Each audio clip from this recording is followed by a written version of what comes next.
So around 2020, we'll start to see a growing chorus of we need the trains to be run by the private sector. You can already see the emerging seeds of this development now, but it will be very loud by then. Both parties will accept trains, and the big switch will be when the track is assumed by public expenditures. Let's go back to the St. Paul Depot. You have a couple of months, maybe, to be on the edge of history, to see this. This is an empty train station. In a few months, certainly by the end of this year, you will never be able to stand in the St. Paul Depot and be alone. You will never have room to move around in the St. Paul Depot, to play football or whatever in the St. Paul Depot. For the rest of our lives, for the rest of the century, the St. Paul Depot will still be as beautiful as it is here, but it will be crowded for the rest of the century. It's clearly not the St. Paul Depot alone. We heard this morning about the Milwaukee Depot. This fall, I got on a train in San Francisco, and the train station like a lousy bus station. But in 6 months, they will have a new one, and in 2017, they will have a $6 billion train station. We got off in Denver, and we had to get off out on the street in a makeshift because they were building the new one. That one is now open. So these train stations are being rebuilt and glorified for this whole new age. It's just it's a so exciting time to be alive and see all this stuff happening. So that's night shift for 2014, and now I think we're still on schedule, and we got time for questions. On your previous chart about who the owners would be, of the future owners would be, I was curious, you didn't have any of the Class 1 railroads on there. Yeah. And looking at, like, say, a BNSF, which is privately owned now. Right. It's not publicly traded. Yes. Why do you think they wouldn't want to get in? Well, again, just futurist, but because rail traffic is so profitable, and because their sales they are predicting will double or triple, that they got all the money coming in and that they can handle. So passenger rail being very different than freight in terms of schedules and people, customer service, complaints. Coal doesn't complain. Grain never complains. Grain never complains. Yes? I'll start off with a question for the audience. How many of you have heard of Caister in Lincolnshire? What? A town called Caister in Lincolnshire, in England. The reason I mention this is that this was an important town 300 years ago, and it was so important it wasn't going to have this newfangled thing called a canal built through it. And they bypassed the canal, let alone the railroad, and you can probably name towns that failed to take up on the railroad. The thing that I find interesting there is you're assuming it's going to happen. I'm just wondering whether there will be places where they don't embrace this and we never hear of them again, and how much danger is it that Wisconsin will be one of those places? Today, a huge danger. There are winners and losers in every century. Buffalo was the 6th largest city in America 100 years ago. Nobody today would even think about moving to Buffalo. And yeah, Mississippi was very prosperous, and they missed out on the industrial age. And so there will be winners and losers in this century. Localities, states, maybe regions. The country as a whole will have a higher standard of living and better quality of life.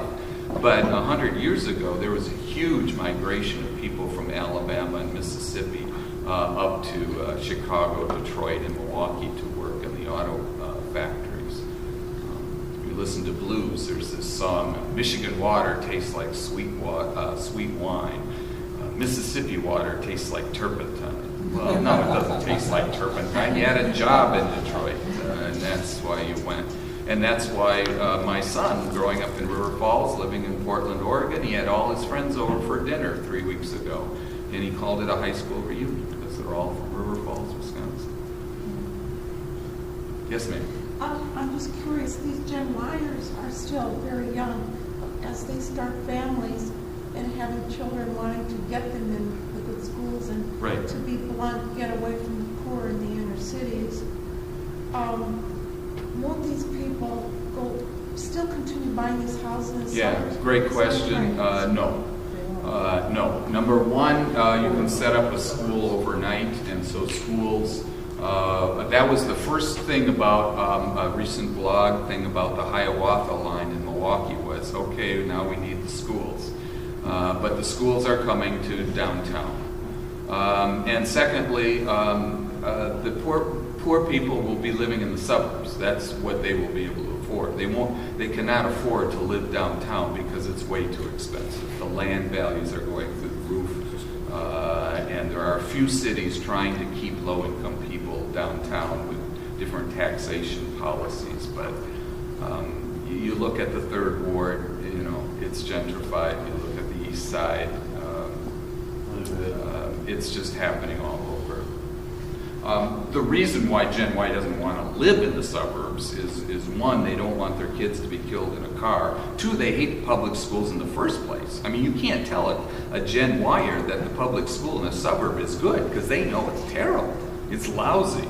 And so education is the thing that Gen Y respects the least because it hasn't prepared them for this century. So again, they don't want houses with 3,000 square feet. The percentage of houses is going down in terms of square feet every year. They're living in smaller and smaller places. They don't want stuff. They don't want to buy stuff. The idea of spending time taking your car in for an oil change, it's totally silly to them, and they're not doing it. They won't. So yeah, the oldest Gen Y are 33. There's just no sign that they're moving in the suburbs. What are they doing with their kids? They're educating them in good schools downtown. They have parks.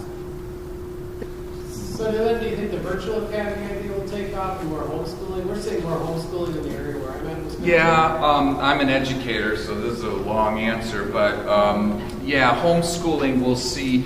It's a response to not good public schools and education. So we're seeing homeschooling now. We are seeing alternatives. Education will get transformed, and by 10 years from now will be excellent. And people will come back to public schools. There'll still be homeschooling, there'll be virtual schools, there'll be combinations of all of those things. We go online on Monday, my kid stays home on Tuesday, they go to the school on Wednesday. We'll see a mix based on the needs of the child. But we will see quality education returning in America. That's money, and certainly in this state, funding education is very low priority. Well, it's a low priority for old people, but Gen Y is the largest generation in history, and they're calling the tune. And as they grow older and pay more taxes, they will make the change. So that will happen. Yes, ma'am. Well, do you think the trains will be able to service the rural areas as well as the cities? Yeah, great question. Will trains service small towns as well as cities? The initial answer is yes. It will serve certain small towns. And if you're a small town, you really want to be on a train line in between two big cities. So Wisconsin Dells will be fine because it's in between St. Paul and Chicago. Expanding beyond that, yes, we will build more train lines, but really we only have to connect 100 cities in the United States to reach 80% of the economy. So we don't need trains in Wyoming to change the economy, although trains will come to Wyoming. Highways came to Wyoming, interstates came to Wyoming. They said that would never happen. So we will have more train lines. We'll have to see, How many? Great question. But there will be people who want to live in small towns, but only if they can take the train into the big city and get back at night. So those towns will flourish. I'm on record as predicting when the 220 train goes from Chicago to Milwaukee to Madison to Eau Claire, that Eau Claire's population will triple from 100,000 to 300,000 because you got it all there without the prices in other cities. I've got two grandsons that are Generation Y. How do I convince them to get on board with the rest of their generation? Yes, not every Gen Wyer is into this, but I mean there are certain things you can say and point them to, mainly jobs. I'll be sharing some of your information with them. Yes, there you go. Scott? I do have a question. One of the first times I heard you talked about the fact that telecommuting, you didn't cover it today, but telecommuting, that people wouldn't be going to offices and therefore, and then the counterintuitive part would be that people would ride trains more because you think, well, if they're not having to take a train to work, why would anybody ride a train? Yeah. So you might touch on that in a moment, and then I am kind of curious about this whole thing about if you can work from anywhere. Yeah.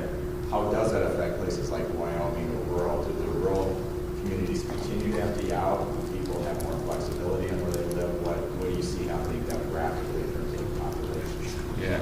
Let me take the first one, then remind me of the second one. But yeah, it doesn't have anything to, when you telecommute, you work from home. But you travel just as much. But you're traveling to visit customers, you're traveling for all sorts of reasons. So it doesn't mean you don't travel. It just means you don't spend 2 hours a day driving to and from the office. And so one of the media falsities, myths was Gen Y is not traveling.